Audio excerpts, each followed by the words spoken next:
ஓம் சாந்தி 2-3-2024 சாக்கார முரளியின் சாரம். இனிமையான குழந்தைகளே, இந்த ஞானம் முற்றிலும் அமைதியாக இருப்பதற்கான ஞானமாகும். இதில் எதுவும் பேசக்கூடாது. அமைதி கடலான தந்தையை நினைவு செய்து கொண்டே இருங்கள். கேள்வி: முன்னேற்றத்திற்கான ஆதாரம் என்ன? தந்தையின் ஞானத்தை எப்பொழுது தாரணை செய்ய முடியும்? முன்னேற்றத்திற்கு ஆதாரமாக இருப்பது எது? தந்தையினுடைய ஞானத்தை எப்பொழுது தாரணை செய்ய முடியும்? இதுக்கு பாபா அழகான பதில் சொல்லியிருக்காரு. முன்னேற்றத்திற்கு ஆதாரமாக இருப்பது அன்பாகும். ஒரு தந்தையிடம் உண்மையான அன்பு இருக்க வேண்டும். அருகில் இருந்தும் முன்னேற்றம் ஏற்படவில்லை எனில் கண்டிப்பாக அன்பில் குறை இருக்கின்றது. அன்பு இருந்தால் தந்தையை நினைவு செய்வீர்கள். நினைவு செய்வதன் மூலம்தான் அனைத்துமே தாரணை செய்ய முடியும். முன்னேற்றத்திற்காக தனது உண்மையிலும் உண்மையான சார்ட் எழுதுங்கள். பாபாவிடத்தில் எந்த ஒரு விஷயத்தையும் மறைக்காதீர்கள். ஆத்ம அபிமானியாக ஆகி தன்னை மாற்றிக்கொண்டே இருங்கள். ஓம் சாந்தி. நிராகார தந்தை நிராகார குழந்தைகளுக்கு கூறுகின்றார், என்னை நினைவு செய்வதன் மூலம் உங்களது பாவங்கள் அழிந்துவிடும். நீங்கள் பாவனமாகி விடுவீர்கள். பிறகு நீங்கள் முக்தி, ஜீவன் முக்தியை அடைவீர்கள். அனைவரும் முக்திக்கு பிறகு ஜீவன் முக்திக்கு அவசியமாக வர வேண்டும். ஆக தன்னை ஆத்மா என்ற நம்பிக்கையுடன் அமருங்கள் என்று அடிக்கடி கூற வேண்டியிருக்கின்றது. சகோதர சகோதரிகளே, தன்னை ஆத்மா என்று புரிந்து கொண்டு அமருங்கள் மற்றும் தந்தையை நினைவு செய்யுங்கள்.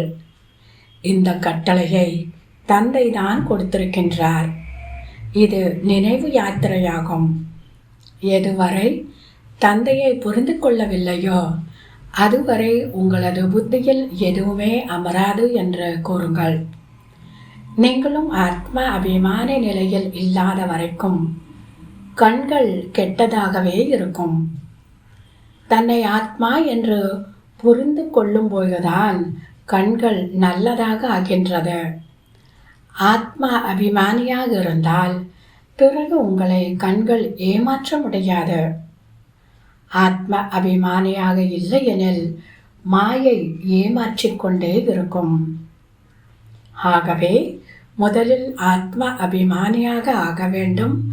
உங்களது சார்ட் காண்பிக்கும் பொழுது தெரியும் என்று பாபா கூறுகின்றார். இன்று வரைக்கும் பொய், பாவம், கோபம் போன்றவை இருந்தால் தன்னையே அழித்துக் கொள்கின்றீர்கள். பாபா சார்ட்டை பார்த்து இவர் உண்மையை எழுதியிருக்கின்றாரா அல்லது அர்த்தத்தை கூட புரிந்து கொள்ளவில்லையா என்பதை புரிந்து கொள்கின்றார். சார்ட் எழுதுங்கள் என்று பாபா அனைத்து குழந்தைகளுக்கும் கூறுகின்றார்.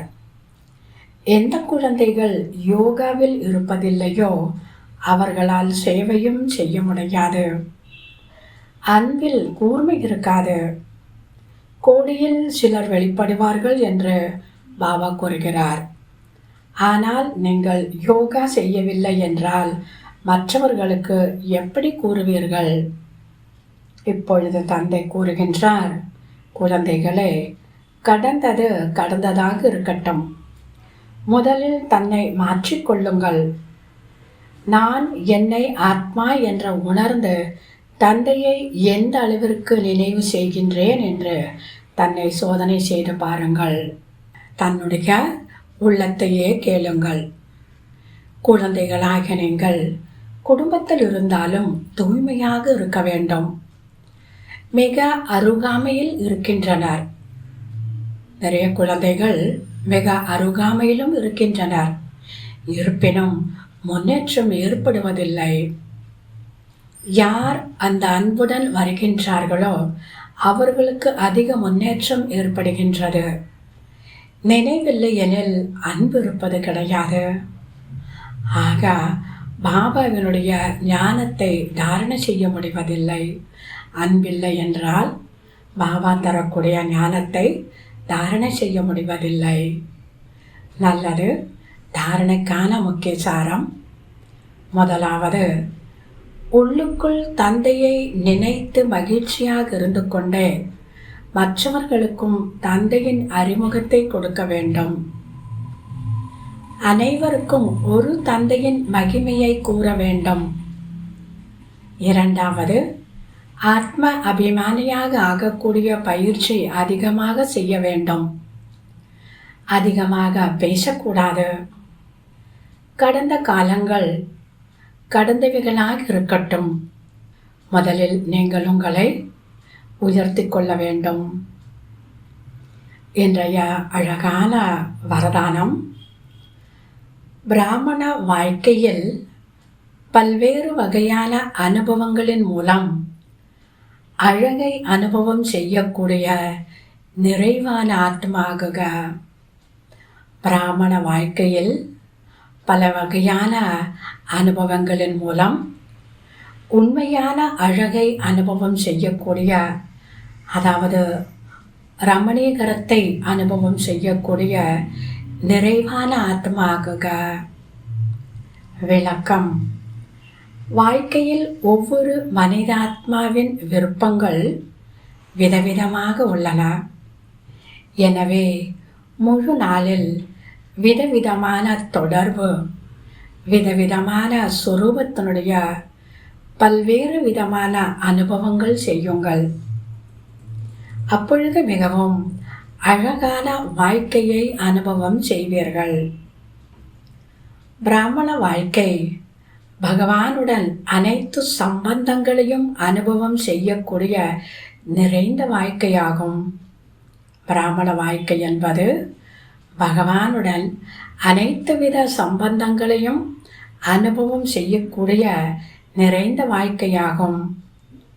ஆகவே எந்த ஒரு சம்பந்தத்தினுடைய குறைவும் இருக்கக்கூடாது.